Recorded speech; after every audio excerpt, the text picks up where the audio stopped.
Hello, everyone. Welcome to another episode of Marvels of Audio. Here we are on 222 North Guadalupe Street, Remix Audio Bar, live Friday, every Friday at 10 a.m. And it's the day after Thanksgiving, so I hope y'all had turkey, ham, pork, whatever y'all eat on this holiday or the day before. And here I am with our first guest, Taylor Cheeks. What's up? So my name's Taylor Cheek. I'm a rapper and a comedian out here in Santa Fe, New Mexico. I perform a lot with Wayward Comedy, so shout out to them. Catch them every Tuesday at Cakes Cafe here in Santa Fe. Also, shout out to Ada James for telling me to be on this episode because basically your first podcast dropped and she was like, yo, you guys should do a podcast together. So here we are. But yeah, me and Taylor, we met back at a Chili Line, right? Chili Line Brewery. Yeah, back when I was doing the open mics at Chili Line. Oh yeah, you were trying out stand-up. Yeah, that was when Cool Uncle Steve was still in Santa Fe. That's how I met you. He introduced us. But yeah, me and Taylor go a bit back to the how would you say it? I wouldn't say the good old days, the terrifying days of Chili Line Brewery. Yeah, that place was chaotic. But yeah, no, I'm very glad to have Taylor on here. I've been trying to push to have a guest star on the podcast for the longest time, and I thought Taylor, someone I've known for quite a while, loves comics, makes music, shares a lot of the same interests as me. I was like, this is the perfect person to have for the first guest star and such. On the topic of comedy and all that, that's actually what today's episode is going to be about. What kind of along the lines of laughter is the best medicine and such. I guess you could say that's the quote we're going to be rolling with today. Mainly focusing on kind of like, how would you say, using it as coping mechanisms, the sense of comedy, absurdity, and such as all that. And please forgive us for the YouTube watchers. This is in a completely different formula we've taken to writing the script, making the episode happen, getting the ball rolling on this. I kind of wanted this to happen sooner, but this was much more complex than I had anticipated in nature and such. But Always is. yeah, no, like when we first sat down to like come up with what kind of episode we wanted to make, a general outline for it. I was like, oh, this is gonna be a lot more than I thought. Oh, I keep doing that to the mic. My bad. But originally had planned to do this before Thanksgiving, but just lots of life stuff happening and just the nature of this episode, we kind of just had to push it back to the end of November. This episode won't be out till December. As always, these episodes are recorded a week in advance, and then I edit them throughout the week and such. But before we get into the episodes, we're going to do our usual announcements and all that. Like I said, here, 222 North Guadalupe Street, Remix Audio Bar, Wednesday to Saturday. Open from 10 a.m. to 10 p.m. Dinner service from 6 to 10 p.m. Ramen bowl, chicken yakitori, the rice onigiri. I love the chicken yakitori. Every time I come here, they sell out of it. So I love the ramen. So, the ramen's super good, especially with the chili broth. Especially, I love spicy ramen. It's delicious. And as I always say too, like, it's not just dinner service. They sell drinks throughout all the days. They're not just open. They're like, oh, come stand here all day. They have drinks too, lemonade, coffees, teas, all sorts of stuff. It's quite an impressive selection.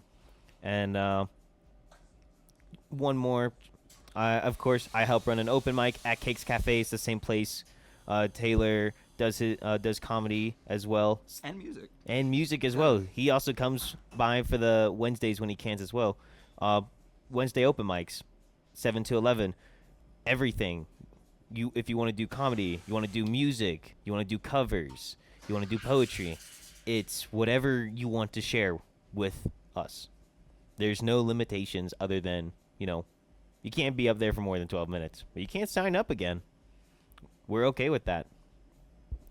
And other than that, Taylor, anything you wanted to add on, Uh, announce? yeah, I got a music video coming out. I'll bring it up at the end too. But I got a music coming out on YouTube for Cantina Burrito. It's a comedy song. Uh, so check that out. Yeah, and of course, we'll have the link to all the stuff, the recommendations, and everything in the video or the Spotify description, as always, of course. But with that, Taylor, did you want to get us going on what we're going to be talking about, the Yeah. different medias? So we're starting off with Will Wood's Normal album. Um, I messed up. I didn't listen to enough of it, but I did listen to Memento Mori because that was the first thing that you recommended. And on the topic of like comedy and music, it's so with musical comedy, it's really interesting because you have two really basic routes that you can go. One is taking a not serious subject extremely seriously, and what Will Wood does is the opposite, especially with Memento Mori, is it's taking a very serious subject and treating it like it's lighthearted. It's talking about, remembering that you're going to die and that everything's going to end, but it's done in such a like upbeat manner that that dissonance is what's like really important to creating comedy.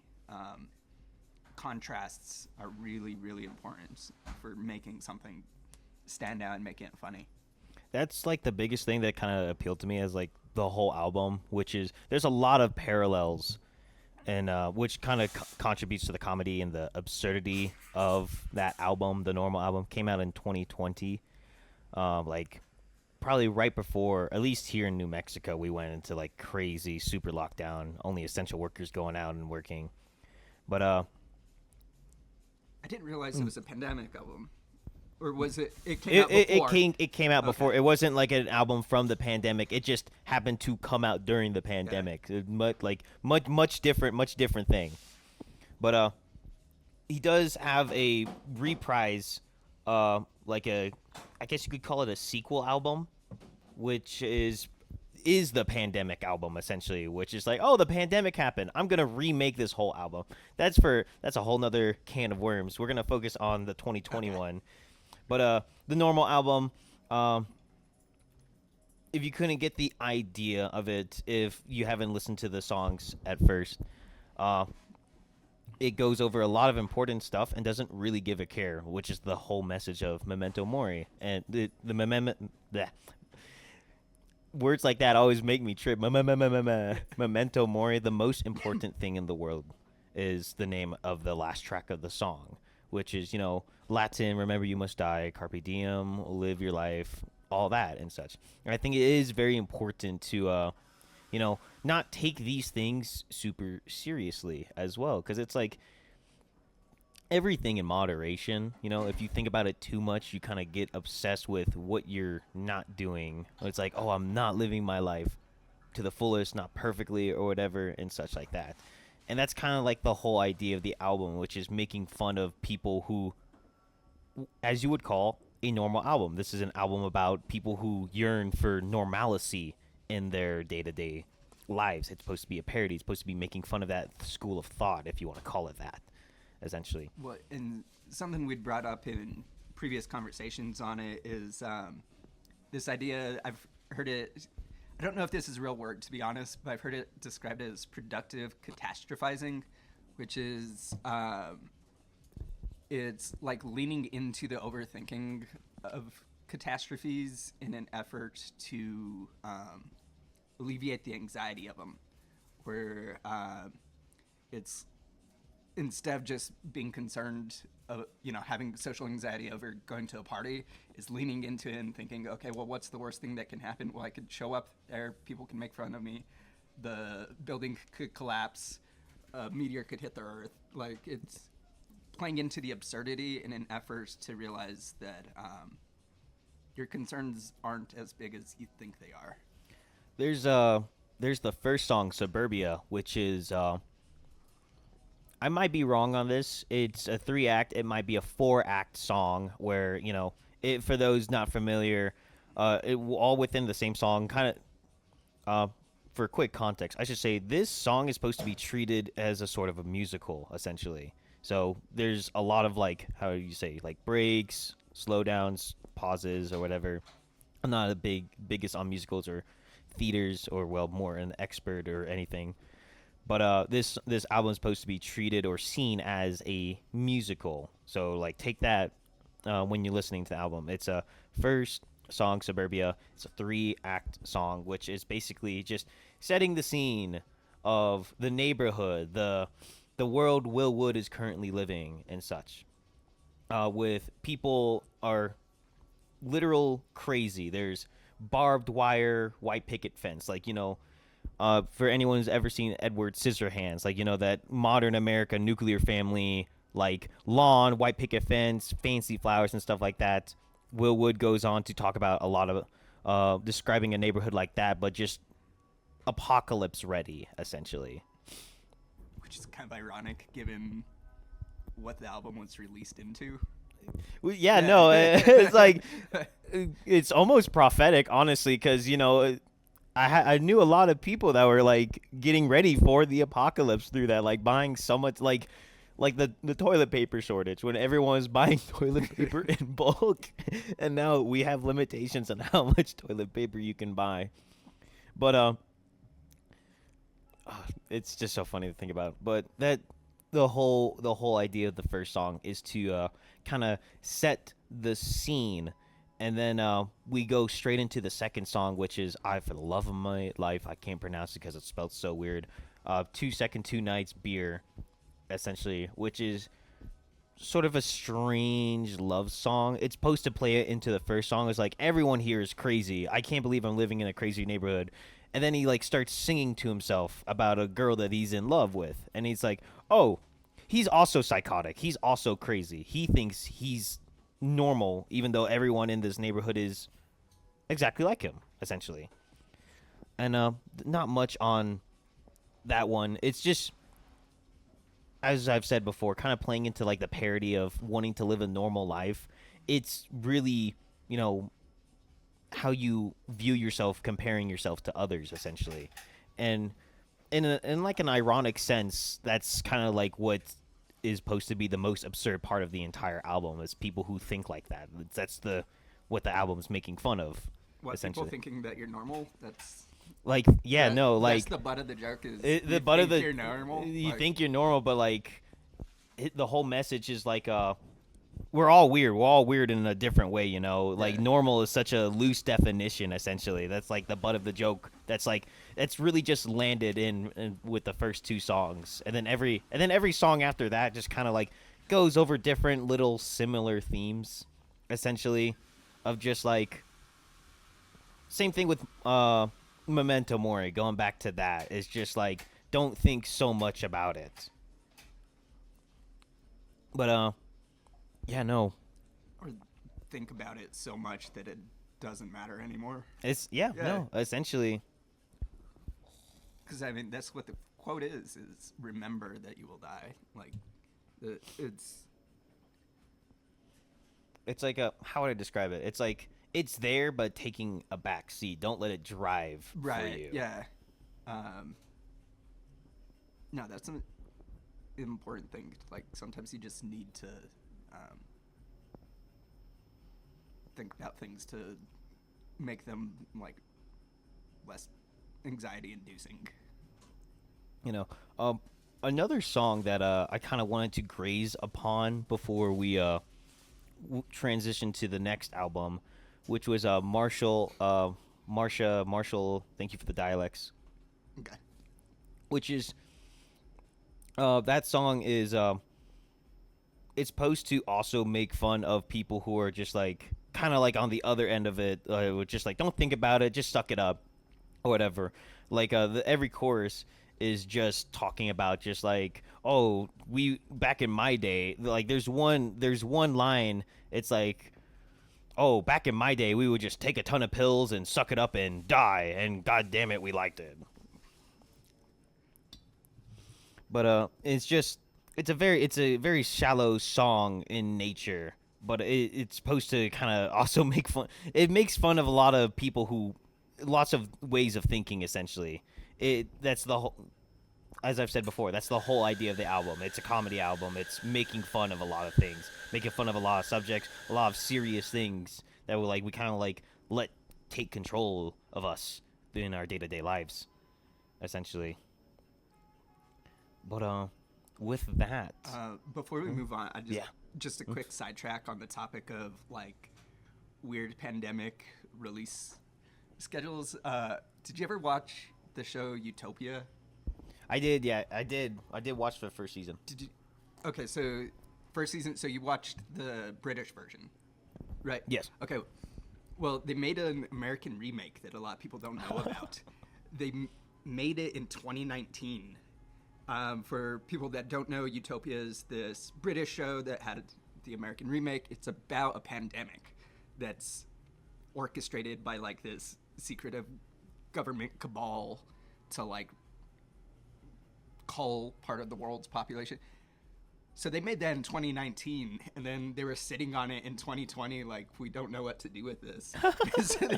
So they had no choice. They released it in summer of 2020 to nobody wanting to watch it, both because it was terrible and also because no one wanted to watch that. So I thought that was funny. It is kind of interesting to think, like, everyone working on these big projects like in 2019, and then 2020 rolls around. Everyone's just like, is this a go? Is this a do we move forward with this? It's just hindsight's 2020. No one's really like predicting a pandemic to like show up out of nowhere. But and for that, it's obvious the issues with it, but when you're doing big projects, you run into that all the time anyways, where like the world in which you like conceive a project, the world in which you create it, and then the world in which you release it are all very, very different. Like my personal comic, like when I first started coming up with the idea of like robotics and AI was still very, very fresh and very new, so it felt like science fiction. Nowadays, revisiting the idea, it's kind of more reality. So, yeah, you kind of never know how the world will change around your project. Just how would I say it? It's very important to just, rather than the actions that are happening around you, it's your reactions to what's happening around you. It's like, that should be the main driving thing. But how do you feel about moving on to the next album? Yeah, let's talk about Lonely Island. Lonely Island. The album this was a recommendation by Taylor, actually, not my choice. I was very surprised. We were literally talking about this right before we recording the episode. Like when I first listened to the album, I was like, "Is that Snoop Dogg?" I remember album, hearing yeah. it. It was. I was really surprised. I didn't bother like looking through any of the credits. I just hit play on the album and let it go through. And it wasn't until it got to the namesake song, "Turtlenecks and Chains." Turtleneck. I didn't wear a chain, sadly. My bad. Didn't have a light chain. Didn't have a light chain or a light beer to sip on. But I think for the first song to talk about it, we should go with the namesake, "Turtlenecks and Chains." Very simple. I absolutely adore that song. I have to just geek out for it real quick. Just turtlenecks and chains, turtlenecks and chains, turtlenecks and chains, sipping on a light beer. I like that pops into my head so much. I think what's even funnier is I run a karaoke at where I bartend at Cake's Cafe, and we have a guy that comes in with a turtleneck and chain, and It's a really good karaoke song, yeah, actually. no, it's a really good karaoke song. Like I always am trying to get the guy to sing it, and he always orders our lightest beer, like a PBR, which is like barely 4%. And it just, ever since I listened to that album, I can't look that guy in the eye the same anymore. But it's just a really fun little song. the whole idea with turtlenecks and well, that's not really the whole idea with turtlenecks and chains, but comparing it to Will Wood's album, it kind of does the opposite of what you were talking about Yeah. earlier with where Will Wood takes a serious subject and speaks lightly on it, like joking a lot about it and such, like Memento Mori. This song takes just a bunch of just nothing burger situations or stories or mishaps, and that's the whole song. It's the whole song. Like Well, it's the whole shtick for yeah, it's the whole Lonely shtick, the Island whole as a album. whole. Is it's they their whole thing is they take a very not serious subject and treat it like they're making an like a Grammy-winning album. And I mean, they have Snoop Dogg, Santa Gold at the height of their fame. Like, I don't know if that's the height, but Santa, like, Jack Sparrow, the Jack Sparrow The song. Jack Sparrow Yeah, song, has Michael freaking Bolton on it. I Like, can't believe that. so, and I forgot to look into it, but I can't I know it's their second studio album, but I can't remember if it's their first one after SNL, because they were doing the Lonely Island before Andy Samberg was on SNL, and then they just got like a huge boom, obviously from SNL, that really took off. But yeah, talking about turtlenecks and chains specifically from a construction perspective, it's a fun song because it's so simple. Like, they're basically just repeating ad nauseum that they're drinking a light beer, that they're wearing a turtleneck, and that their chain is super skinny.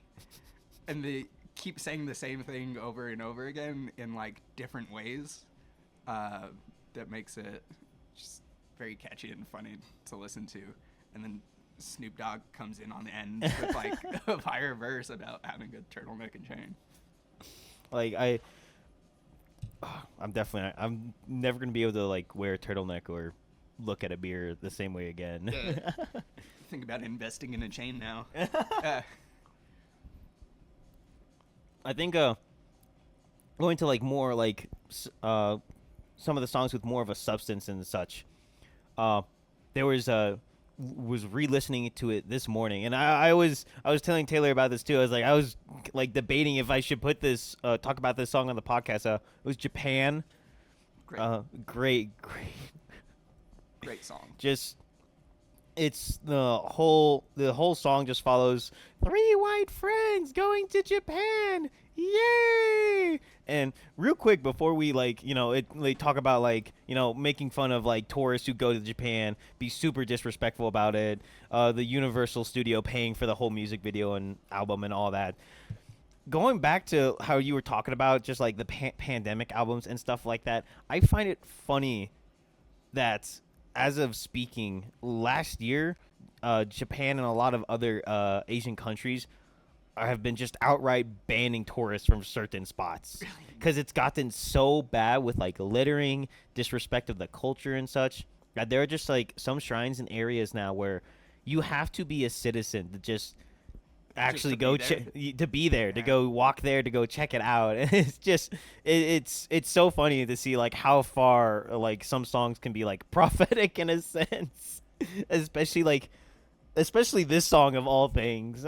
So let's back up just for people that haven't heard the song.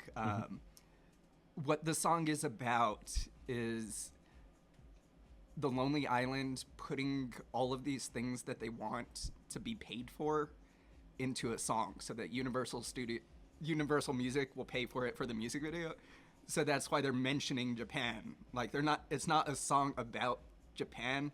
It's a song about them making a song that references Japan so that they can go to Japan. Just some of those like layers of kind of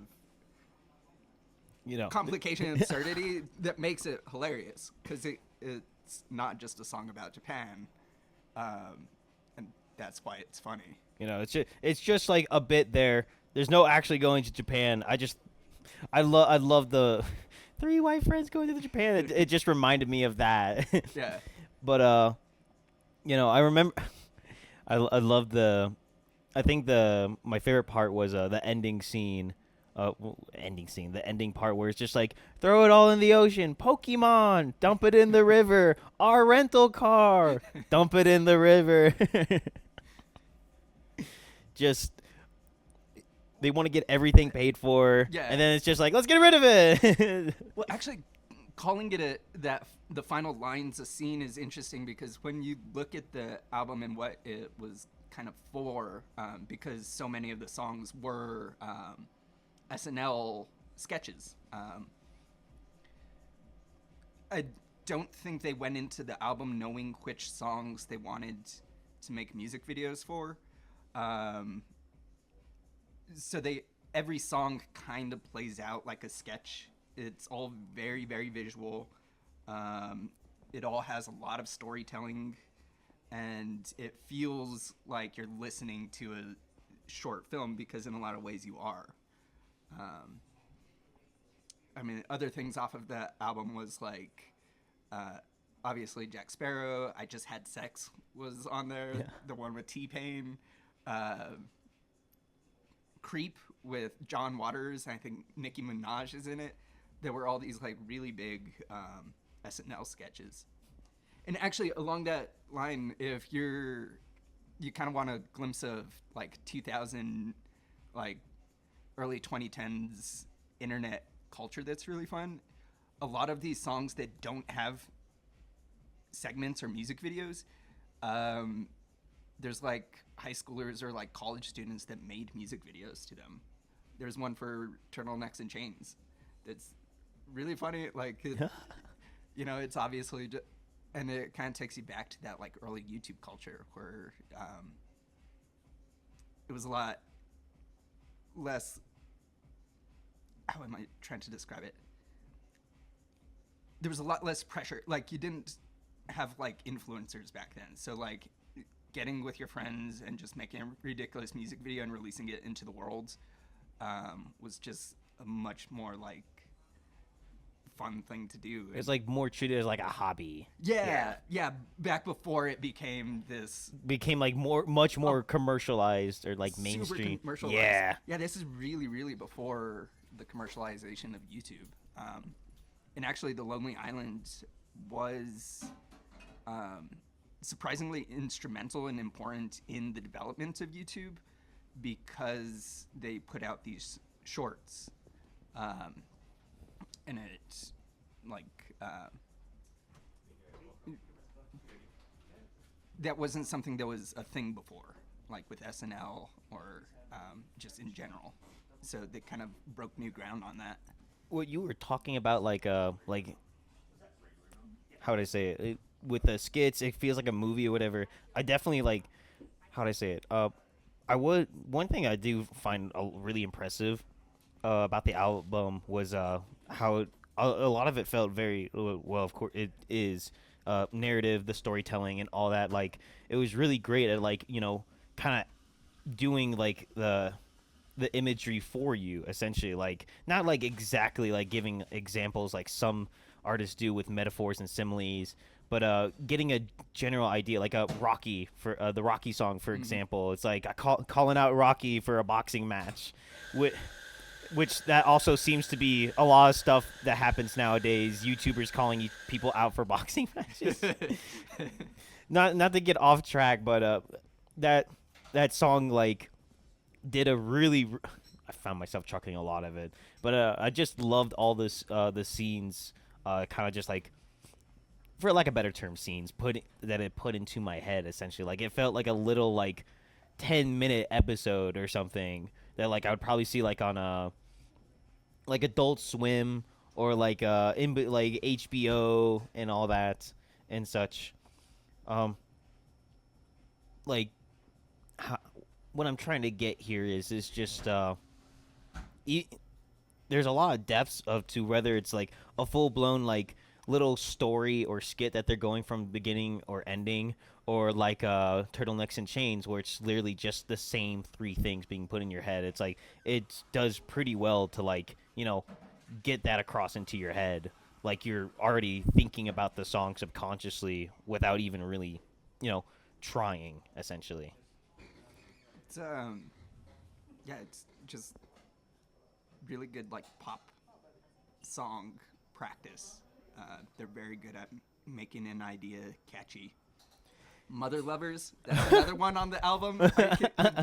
Justin Timberlake, where they're swapping their moms for Valentine's Day. Did you never see that one? I didn't see that one. No, I didn't get around to that one. Oh, that one has a music video for it too. The SNL sketch. Oh, I want to glaze back onto like you were talking about like people like making music videos for them and stuff like On the Ground. Oh my, I can't tell you how many times throughout my like middle school, high school life, I don't think I ever went a week without hearing like a reference to On the Ground. Like middle of lunch, someone's like got a block of tofu to their head, and it's like it's a phone call for you. It's your dad. Boom! That's not my dad. That's a cell phone. Threw it on the ground. It's like, I really wonder if like, cause like with songs like that, I really wonder if the artists or people that like make that stuff are aware like how iconic their like lyrics, music, or whatever, like the memification of some of this stuff becomes essentially. That's how I was gonna describe it too, was memification. And Yeah. I don't think it was a big enough thing at the time that it came out for them to realize that that's what it was. But I think that's just kind of like classic comedy. Like that's your goal with comedy, is to have these like lines or like moments that are what we now call memes, because that's like the hook. That's the with kind of more serious music, you get it more from like kind of repetition, or you get it in a different way. But with comedy, it's the memes. It's that you are doing something either visually or audio that people can then put in other contexts, and that's kind of how it like sticks. Yeah, it's a interesting. I love deconstructing humor, because then you start to pick up on things like that, like, oh, that's why that joke is funny, and I keep telling it to people. It's because it feels like it relates in way more situations than I thought. Yeah, no.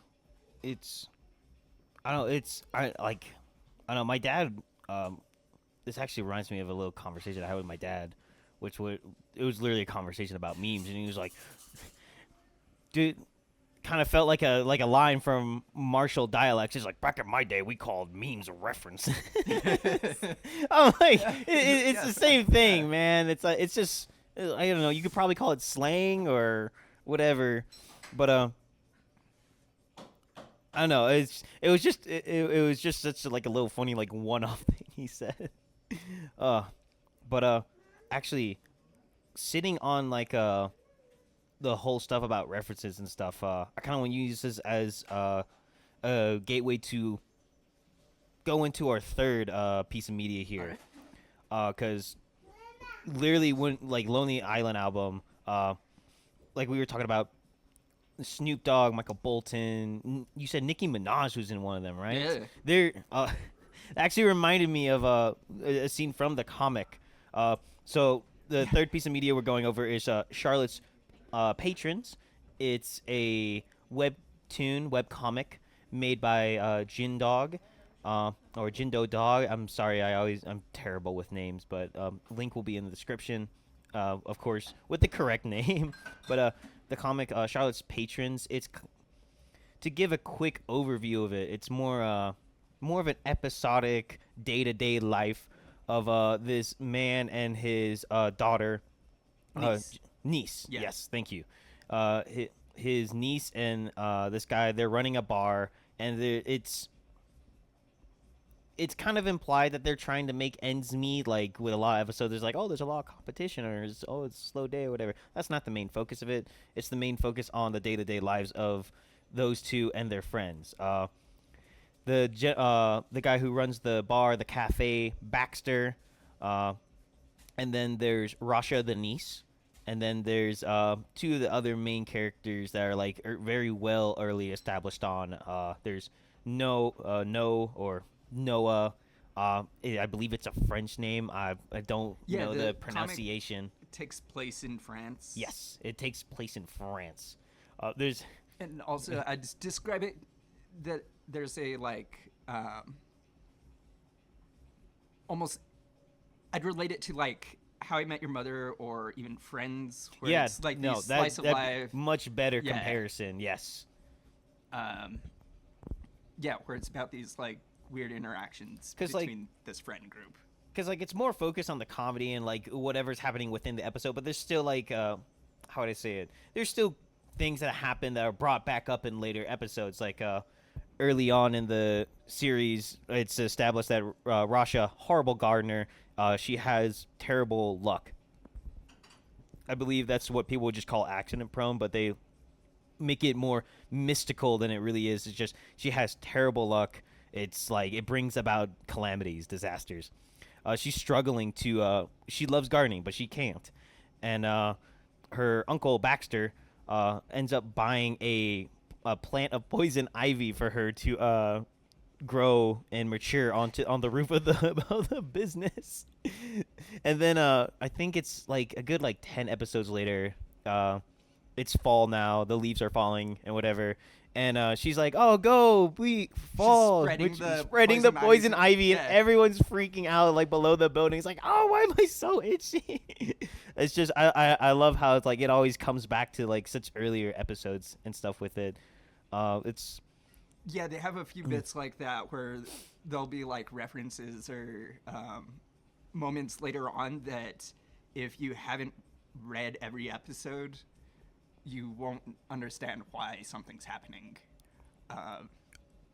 like I do think like I think it's like a how would I say a genius tool It's a for callback. like Yeah. like with callback because it's like if you just jump into like because like a lot of them are like 3-4 panel uh comics sometimes they're just 4 panel comics that are shoved into one episode and such but it's a great way to encourage people to like actually go back and read it from the start essentially and like get more invested in it. It's not just this one bit that's self-contained in it. It's a little technique that a lot of people use just to like keep reader retention essentially. Just something I wanted to jump on real quick, but what we were talking about with celebrities earlier and such, there's like a little arc that happens where they introduce a new character, like a Kitty Key is her name, or just Key, or Kitty. I'm just gonna call her Kitty moving forward here.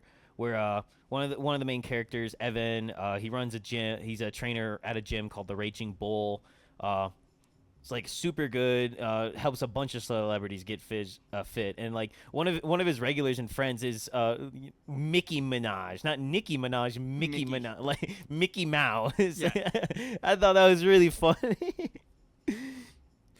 It's just it is kind of interesting to see like some of the pop culture references in it because like there's so many Nicolas Cage references. Yeah, there's quite a few. There's a lot Yeah. like sprinkled throughout the comic. Like there's one scene where Rasha is Christmas shopping for her friends and family, and I think I think it was Noah she was buying a gift for. She bought a Nicolas Cage blanket, like a blanket with just Nick Cage's face on it. I can't remember what like the spoof name for it was because just copyright issues and all that. It was like Nicolas Mage or something like just Yeah. us yeah. putting like just M in front of everything. I think is like a really fun running bit for the comic.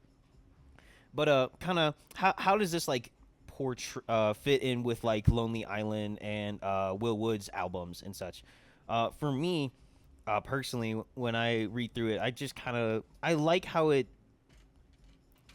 I say it? Like if you've ever watched Friends, you're watching it because it's always funny and stuff like that. There's always funny things going on, but every now and then it'll hit you with a serious episode, and it's kind of I feel like that's pretty accurate with like the day-to-day life because you're sitting down to watch an episode, you're expecting it to be like super funny or whatever, and then you'll be taken completely off guard by something big happening essentially, which Yeah, there were definitely a few moments where I kind of got reflective based on a topic that was coming up. But construction-wise, I thought the series was very much like a newspaper comic, in that you have like this short bit, and every kind of episode is set up in a punchline, and that's how these like short little kind of chapters go. And it was interesting binging the whole thing, because you're consuming it in a way that's not necessarily meant to be consumed. Not that it made it like less entertaining, but it's just different. That it's meant to be these short little like things, and then getting it stretched out. But like the callbacks was a fun way to give you these through lines, and then you do start getting more invested in it and picking up on the nuances of the different characters and appreciating their situations in a way that you don't if you've only seen like a short bit. It's like I said, just like the way Jin Dog. I don't know if it's a he or she. Sorry, but the way it's just a very small but like incredibly genius way to like I said earlier, kind of just keep that retention and such. Like when I first started reading it, I think my main appeal to it was the as I'm talking circles here now, but to get the point across is it felt like, you know, a day-to-day life and such, and every now and then they'd be sitting down with someone talking about something, or like a new person would pop into their lives, and they would talk about something that would like, it wasn't just for a punchline or whatever, or it would go to a punchline, but it was something like it made you think past the joke, essentially, which is something I really liked. I think that's like an important thing. It's like sometimes you're taking these small things and taking them very seriously or too seriously, or you need to take these big things and not really think about them seriously, you know, just kind of going back and forth on that spectrum, essentially. Yeah. And I feel like that's like, this was like the kind of like the perfect comic where Lonely Islands is on one end and Will Wood's normal album is on the other end. I feel like Charlotte's Patrons kind of perfectly just lands in the middle right there, like smooth landing. Yeah. And can sometimes just seesaw into one end or the other, essentially, which is like, that's the main reason I saw it. It always caught me like going back and forth between those. Like, I wouldn't just open it up and I was like, I need to laugh right now. I was like, I would open it up to see what's going on, essentially. Well, and I think that's where like the How I Met Your Mother's Friends kind of thing comes up. Charlotte's Patrons is very much the kind of series that you pop into because you're wondering what's going on with like these pseudo friends, you know. It's less because there is no like end game with it. It's a hangout comic. You're just kind of popping in to see like, hey, what's going on right now. It's like, yeah, just like popping in to say hello. Yeah. Essentially, it's like it's a very simple comic in nature, but like there's still like, if you want to take a deep dive into it, there can be a lot to unpack and stuff. Like it's like I said earlier, it's all about that spectrum, essentially, that little line seesawing back and forth. But yeah, that's all the media we're talking about. Will Wood's normal album, Lonely Islands, Turtlenecks and Chains, and Charlotte's Patrons by Jin Dog. It's on Webtoons. I do believe the author artist they do have a Patreon. If they do have a website as well for the comic itself, I believe they recently just put one up with a release schedule for chapters as well. If that's up and running by now, by the time this episode's out, expect that link in the description. But with that, yeah, I think that's yeah. We kind of come to the conclusion. If there's anything to like you want to rehash before like giving out the recommendation and such, now's the time. Oh man, rehashing.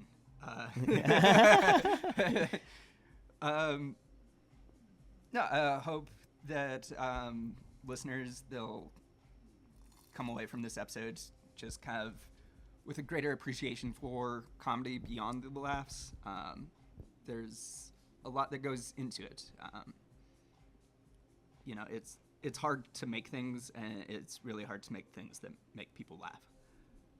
You know, when I was doing Chili Line, trying to practice stand up, it gave me such a huge newfound appreciation for like writing material, making these jokes and all that, because I thought it was just people who were already incredibly funny and good at being funny just going up and doing it.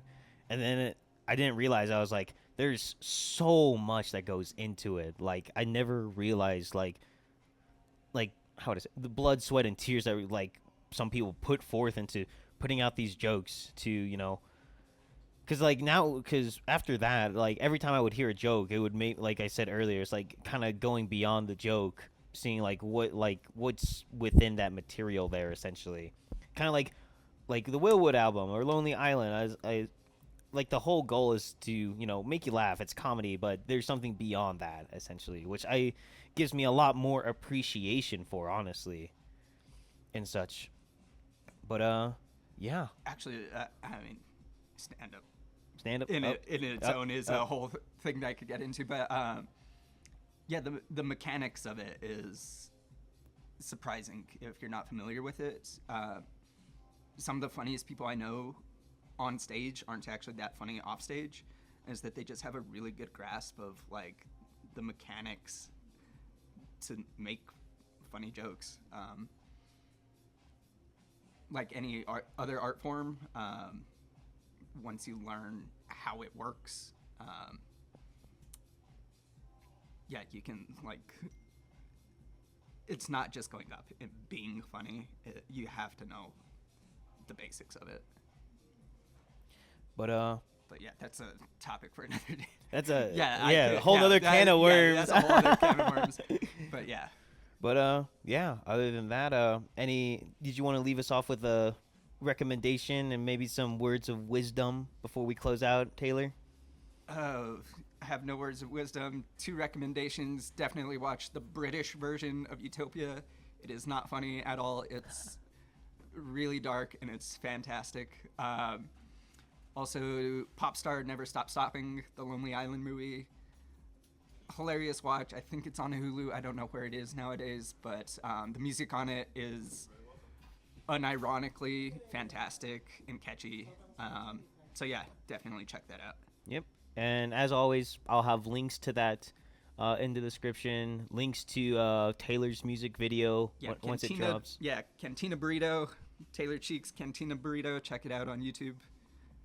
And yeah, with that, thank you, Taylor, for coming on today's episode, man. I really appreciate it. It means fun. a lot. Yeah. And of course, everyone, thank you for listening, hearing us just go on a tangent for about, I think it's almost an hour, honestly. Yeah. But I really do appreciate every view, share, everything matters, to just make people kind of aware of these things and make people aware of like the things that like I've know the artists I listen to appreciate that have helped me a lot, and the sense of community I want to build with this. It's nice. So thank you. And of course, again, thanks to Taylor. But yeah, that's gonna be it for today's episode. I have nothing really in planned for next week, but yeah, I'll catch y'all in the next one. Thank you. Bye-bye.